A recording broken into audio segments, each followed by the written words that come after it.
Morning everyone. बिल्कुल brokerages बहुत mixed हैं इस पर्टिकुलर काउंटर को लेकर, एक एक रखते हैं उनकी राय क्या है। जहां सिटी काफ़ी ज़्यादा बुलिश नजर आ रहे हैं, उन्होंने बाय की कॉल दे दी है। टारगेट प्राइस की बात करें तो 1325 रुपये प्रति शेयर का टारगेट प्राइस रख दिया है। लास्ट ट्रेडिंग प्राइस आप देखें तो 1145 के करीब है।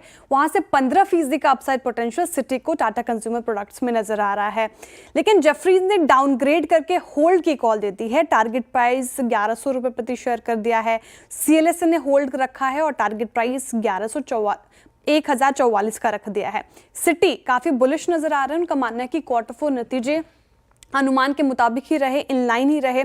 हालांकि मार्जिन रिकवरी देखने को मिल सकती है फाइनेंशियल ईयर 2026 के सेकेंड हाफ से। अदर की टेक अवेज उन्होंने बताई है, एक तो मॉडर्न ट्रेड और ई कॉमर्स रेवेन्यू में अच्छी ग्रोथ देखने को मिली है। मॉडर्न ट्रेड यानी कि लार्ज फॉर्मेट रिटेल आउटलेट्स जैसे सुपरमार्केट्स, हाइपरमार्केट्स, चेन स्टोर्स, वहां पर रेवेन्यू 26% बढ़ता हुआ नजर आया है। ई कॉमर्स में 66% की बढ़ोतरी देखने को मिली है। स्टारबक्स की बात करें तो वहां के स्टोर्स में इजाफा देखने को मिला है। नए 6 स्टोर्स उन्होंने खोले हैं, ऐड किए हैं। अब टोटल इनकी स्टोर काउंट हो गए 479 और 80 सिटीज में ये मौजूद है। कंपनी का मानना है कि आगे भी ग्रोथ ट्रेजेक्टरी अच्छी रहेगी और फर्म ने भी ये अंडरलाइन की है कि ग्रोथ इंटैक्ट रहेगी, अपने कॉम्पिटिटर्स के मुकाबले अच्छा करेगी। साथ ही आप देखें कोर सेगमेंट में जैसे कि टी सॉल्ट सेगमेंट में कंपनी बेहतर प्रदर्शन करती हुई नजर आएगी। जेफरीज जिन्होंने डाउनग्रेड करके होल्ड की कॉल दे दी, उनका मानना है कि अनुमान के मुताबिक ही नतीजे रहे, लेकिन हाई कॉस्ट इन्फ्लेशन के चलते इनके जो टी सेगमेंट है, जो कोर बिजनेस है, वहाँ पे थोड़ा असर पड़ता हुआ दिखेगा, जिसके कारण मार्जिन्स पर भी असर पड़ता हुआ दिख सकता है। एबिटा को रिड्यूस किया है उन्होंने और उनका मानना है कि स्टॉक अभी तक इस साल में 24% के करीब उसने रिटर्न दे दिया है, इसलिए भी थोड़ी वैल्यूएशन हाई साइड पर उनको लग रही है, इसलिए डाउनग्रेड करके उन्होंने होल्ड की कॉल रख दी है। इसके अलावा जो एक और रिपोर्ट आई थी CLSA, उन्होंने भी होल्ड की कॉल दी है। 1044 का टारगेट प्राइस है। उनका भी मानना है कि अभी क्वार्टर 4 के नतीजे देखें तो अनुमान के मुताबिक रहे हैं, इसको अभी फिलहाल रडार पर रख सकते हैं। की रिपोर्ट आई है LTI माइंट्री पर, न्यूट्रल की कॉल दे दी उन्होंने। टारगेट प्राइस की बात करें तो 4300 रुपये प्रति शेयर का टारगेट प्राइस रखते हैं। उनको क्वार्टर 4 के नतीजे मॉडेस्ट ही नजर आए। रेवेन्यू हालांकि अनुमान से कम है, लेकिन मार्जिन इनलाइन ही रहे। फाइनेंशियल ईयर 2026 में उनका मानना है कि हालात सुधरते नजर आ सकते हैं, रिकवरी हो सकती है इस पर्टिकुलर काउंटर में। और इनकमिंग CEO वेणुगोपाल लंबू जी ने स्ट्रैटेजी भी रखी है कंपनी को लेकर। वो 3 चीज़ों पे फोकस कर रहे हैं। एक तो सेल्स ट्रांसफॉर्मेशन को लेकर वो काफ़ी अग्रसर है, लार्ज डील ऑर्गेनाइजेशन को रैंप अप करेंगे, फ्यूचर में कंपनी को ज़्यादा फिट करेंगे।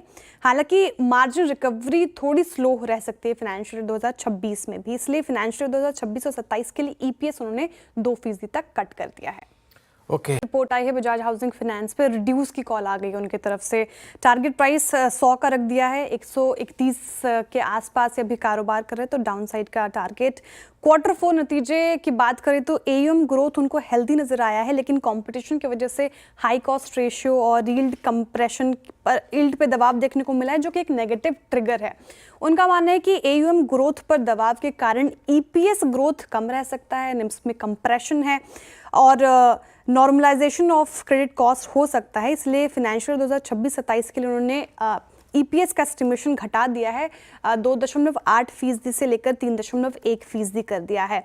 साथ ही कैनफिन होम्स की बात करें तो मॉर्गन स्टैनली की रिपोर्ट आई है, इस पे ओवरवेट हैं वो और टारगेट प्राइस 800 रुपये प्रति शेयर का रख दिया है। 745 के करीब कैनफिन होम्स अभी फिलहाल कारोबार कर रहा है और वहाँ से लगभग 7% का अपसाइड पोटेंशियल मॉर्गन स्टैनली को कैनफिन होम्स में नजर आ रहा है। प्रॉफिट आफ्टर टैक्स की बात करें तो वहाँ पे अनुमान से ज़्यादा अच्छा प्रदर्शन देखने को मिला है। मॉर्गन स्टैनली के अनुमान से काफ़ी ज़्यादा कंपनी ने बेहतर परफॉर्मेंस दिखाई है। लोन ग्रोथ में जंप देखने को मिला है 3% क्वार्टर ऑन क्वार्टर बेसिस। साथ ही साल दर साल की भी बात करें तो 9% का जंप आया है। डिसबर्समेंट्स में भी क्वार्टर ऑन क्वार्टर बेसिस 6% का जंप गाइडेंस के मुताबिक ही रही है। फाइनेंशियल 2026 लोन ग्रोथ के लिहाज से काफ़ी अच्छा हो सकता है। मैनेजमेंट का आउटलुक इंपॉर्टेंट रहेगा, ये मॉर्गन स्टैनली ने अंडरलाइन किया है। ब्रोकरेज मॉर्गन स्टैनली की रिपोर्ट आई है दालमिया भारत पर और अंडरवेट की कॉल, साथ ही टारगेट प्राइस 1650 रुपए प्रति शेयर का रख दिया है। क्वार्टर 4 नतीजे जैसा कि यतिन जी ने भी मेंशन किया, अनुमान से काफ़ी खराब रहे हैं तो वो उनको पसंद नहीं आए।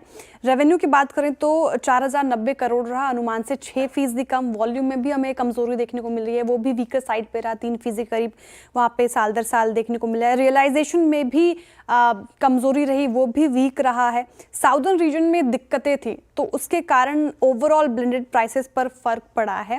और एबिटा पर टन की बात करें तो वो 926 प्रति टन रहा, जो कि अनुमान से काफ़ी कम है, इसलिए डालमिया भारत पर अंडरवेट की कॉल आई है। ओके।